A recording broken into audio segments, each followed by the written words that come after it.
I got to watch the new Across the Spider-Verse movie with Miles Morales, and here are my thoughts on it. There are spoilers in this video, so if you don't want the movie spoiled, please go watch the movie and then come back to this video.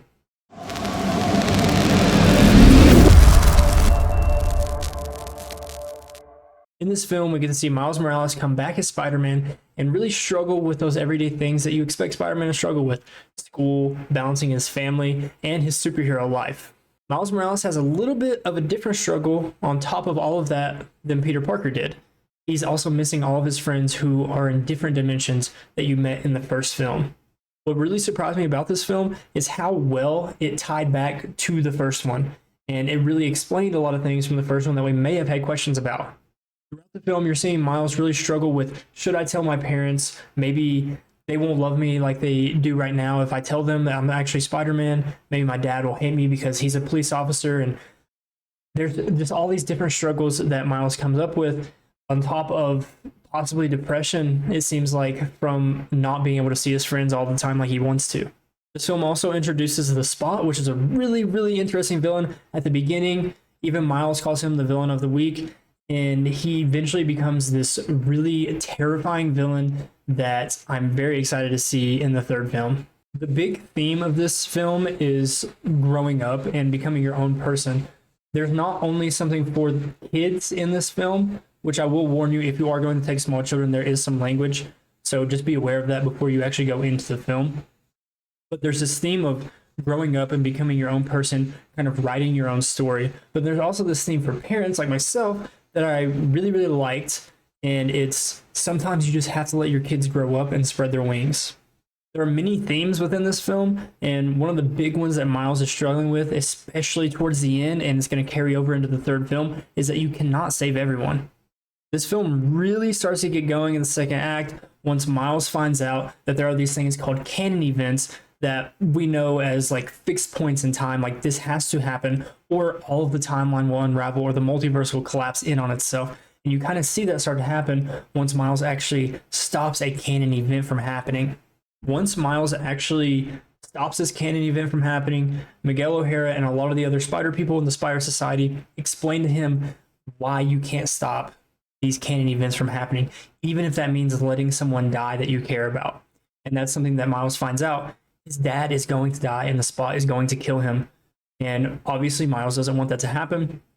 And again, that theme comes up of writing your own story, not letting anybody tell you what your story is supposed to be. So that's where Miguel O'Hara and the rest of the Spider Society is actually trying to stop Miles, because he is trying to stop that canon event from happening to his dad, who is supposed to die. Something that really stands out in this film are all the different characters and all the different cameos. Miguel O'Hara is fantastic. Obviously, Miles and Gwen and all of the original cast from the first film were fantastic. Miguel O'Hara really stands out, and he's such a cool character. I don't know whether to call him a hero, a villain. He's just kind of all in the middle, and his story that he explains in the film is just so sad, and you just really feel for the guy, but also it's like he's letting people die because of these canon events. And Miles even says to him, we're supposed to be the good guys, and Spider-Man can always do both. He can always save the people he cares about and save the rest of the planet.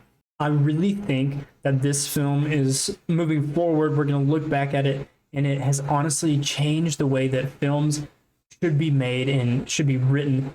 It does a really, really good job of holding this original storyline and sticking to that and making that the main focus, with some of that nostalgia throwing that in. You get cameos from Andrew Garfield, Tobey Maguire, you get mentions of the MCU, you even get a live action Prowler in an animated film. They meshed animation with live action perfectly.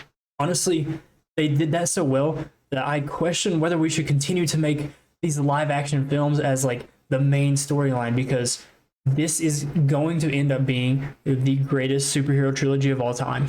I'm going to warn you, this film does kind of end right as it seems like it's about to climax, because this is a part one. As you recall, they changed the name from Across the Spider-Verse Part 1 to just Across the Spider-Verse, changing the third film to Beyond the Spider-Verse. And you kind of see that set up a little bit in this film, especially towards the end, because there's more of this live action mixing with animation, and it really seems like Miles is going to carry over possibly into the MCU. I don't think this version of Miles will be in it because of the MCU Prowler actually makes an appearance as one of the villains that they captured that was in the wrong timeline, and that's kind of Miguel O'Hara's entire mission as Spider-Man right now, is holding the timeline together, holding the multiverse together, because of the events of No Way Home and the events of the first Spider-Verse movie.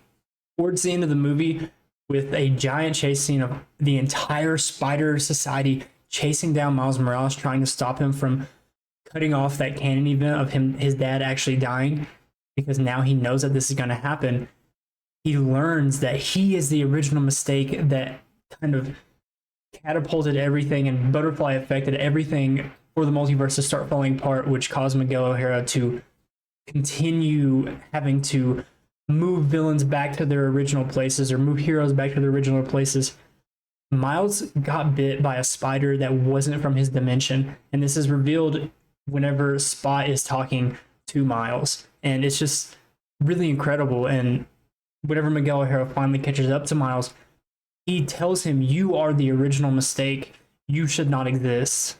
And he learns that there's a universe somewhere that spider was pulled out of that has no Spider-Man to protect it.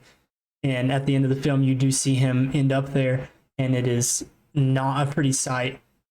It's kind of where the film ends, and you're just kind of stuck with this massive cliffhanger. The film kind of ends with Miles in that universe. Gwen and Peter from the first film and the entire original cast finally come together. They're now looking for Miles across the multiverse, trying to find him to actually help him. He's kind of changed their minds on things. They're trying to help him stop that canon event from happening and write their own stories, if you will. And Miguel O'Hara and a few other of the Spider Society, like the Scarlet Spider, and another Spider-Woman, is actually trying to find him as well to stop him from ending that canon event. So the third film is just going to be a big cluster. You also have the Spot thrown into the mix, who is like kind of the main villain, who is going to kill Miles' dad and try to kill Miles. It's just, the third film is going to be an incredible finale to this trilogy and really solidify it as the best superhero trilogy of all time. As far as the animation goes, the acting, the voice acting is phenomenal. Some of those characters, you just don't even recognize the voice actors. They do such an amazing job portraying their emotion through that, and all these different mixes of animation styles with the live action. This movie's a 10 out of 10, and there's no question about it. In my opinion, it is the best superhero movie we've gotten to date. I've never seen a sequel outdo the first movie by this much. There's so many cameos. It sticks to its original storyline, its original script that doesn't need all the cameos to stand on its own and be really good. They just throw that in there, and it just makes the film even better. The story is just incredible. You have to go watch this film. Go watch it in theaters. Try to get in there this weekend. If not, go as soon as you possibly can, because you do not want to miss this film in theaters. So that's going to be it for this video. I hope you enjoyed this movie review, and please go watch it and let me know what you thought of the movie in the comments. I'm probably going to go watch it 2 or 3 more times, to be honest. I love this movie, but make sure you subscribe for a lot more movie reviews, fan theories, and just news in general. I appreciate you all. Have a good one. Peace. Spider-Man, Spider-Man. What are you still doing here? Make sure you subscribe.